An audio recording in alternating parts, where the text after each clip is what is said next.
On April 2nd, Nintendo unveiled the very first in-depth look at the Nintendo Switch 2, their brand new, much-anticipated follow-up to the Nintendo Switch that's had about 8 years of shelf life at this point. They showcased new features, improved hardware design and capabilities from its predecessor, and most crucially, brand new games that can fully take advantage of these new features and hardware to create experiences unlike anything seen before.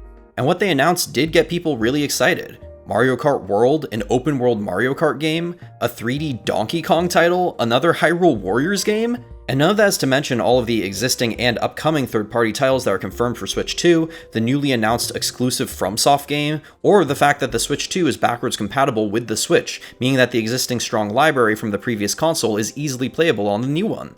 People were properly hyped for these announcements, and I honestly was too. But everyone's hype, including mine, was very quickly shattered after the Direct was finished, and we all collectively looked up the prices for everything that had been announced. Hold on. How much is it to upgrade original Switch games to their Switch 2 editions?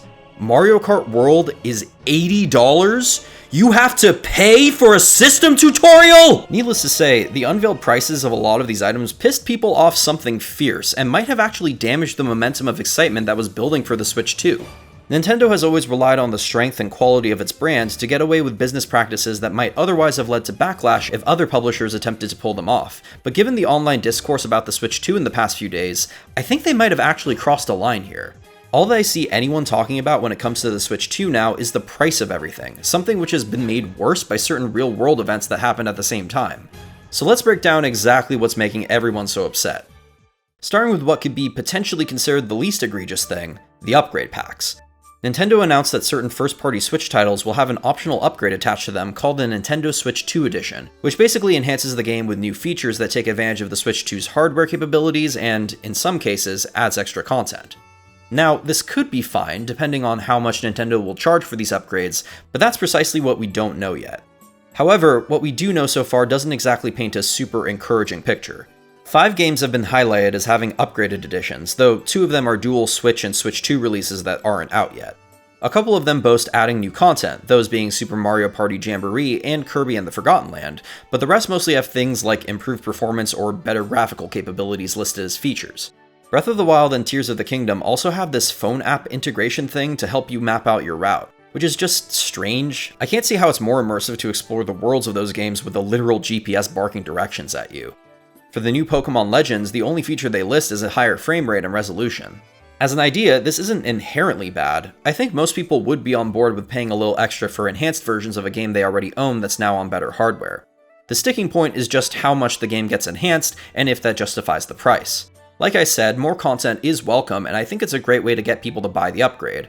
It's honestly a better system than just re-releasing old Wii U games on the Switch as deluxe editions or with small bits of extra content, but still charging full price for them, which especially screwed over customers who own the original versions of those games. But how fair this system will be depends a lot on the general base price for Nintendo Switch 2 games. My guess, given what we know so far, is that Nintendo will be relying on the generational price hike to $70 for their Switch 2 games, which they so far avoided doing, aside from Tears of the Kingdom. And if that's so, then I can't imagine the upgrade for each Switch game being more than, like, $10. Otherwise it risks costing more than Switch 2 exclusives, and that wouldn't look particularly good. Of course, there is reason to believe that perhaps Switch 2 exclusives might start charging more than $70 for the base game, but we'll get to that in a moment. It should also be noted that these upgrades are optional and are automatically available to those who pay for the Switch Online Plus expansion pack. Yeah, so why the fuck is Mario Kart World $80? The $70 standard for AAA games is relatively new, only having been introduced in the previous console generation, and like I mentioned earlier, Nintendo avoided participating in it with the Switch for the most part. For them to come out and make such a dramatic jump in price threw a lot of people off guard. In subsequent interviews, Nintendo representatives have attempted to justify this increase by saying that the way they price their games is reflective of the content you get in them. But that's never been true. New Super Mario Bros. U Deluxe and Breath of the Wild are both $60, and if you told me they offered equal amounts of content, I'd call you a liar. Hell, the new Donkey Kong game is priced at $70, am I meant to expect that it'll have the same amount of content in it as Tears of the Kingdom? Also, it's funny how this principle never seems to work in reverse, as the lowest I've seen Nintendo first-party titles go for in the Switch era is $50. And considering how these titles never drop in price and rarely go on sale, with pretty pitiful reductions on the rare occasions that they do, I can see why fans are having a hard time swallowing the notion that they need to pay $80 for the newest Mario Kart experience, regardless of how much content Nintendo claims is in them. That's not even to mention the prospect of future DLCs, which for sure will be coming for big titles like Mario Kart World, seeing as they did the same with 8 Deluxe. There's an entire, much wider discussion to be had about how AAA games are charging more and more while offering less and less, and Nintendo should definitely be a part of that conversation. Part of the reason why I think they're so emboldened to upcharge for this game is because of their brand. Nintendo has a reputation for great software development, free of a lot of the other trappings of open greed that weigh down other publishers, like microtransactions or live service content, but I think that lets them get away with a lot of things they shouldn't. They consistently overcharge for re-release software, sometimes even more than the game originally cost, and frequently use anti-consumer tactics to promote fake scarcity. Remember Super Mario 3D All-Stars, where they re-released 3 barely touched-up old Mario games and their soundtracks, and then pulled it from physical and digital storefronts half a year later to scare people into buying it? They still charge full price for that, and given its limited shelf life, there were no opportunities for a sale to bring it down. I'm not going to pretend that I'm immune to these tactics myself. I do own a copy of 3D All-Stars. But people are way too willing to jump to Nintendo's defense when they do something shitty and anti-consumer because of their loyalty to Nintendo's brand. The last thing of note, which could be considered the most egregious thing, is unfortunately the thing I have the least to say about, and that's them charging money for the Nintendo Switch 2 Welcome Tour, a glorified tech demo that merely exists to introduce the new console's features. It's been confirmed in subsequent interviews that this software will be $10 and digital only, and I don't have much to say other than this is just nakedly greedy. Remember the Nintendo that released Wii Sports, one of the most popular games of all time, for free with its respective console? I do, but I bet the Nintendo of today would rather you forget that inconvenient little fact. Something I keep thinking about is how former CEO Satoru Iwata, may he rest in peace, took a personal pay cut in response to Nintendo's then financial strife during the Wii U era, and as much as I hate to say it, I think we might need that energy back. While I don't exactly want to return to the Wii U era itself, I do think that the stress Nintendo underwent forced the company to be a bit more creative with how it solved problems and sold its software.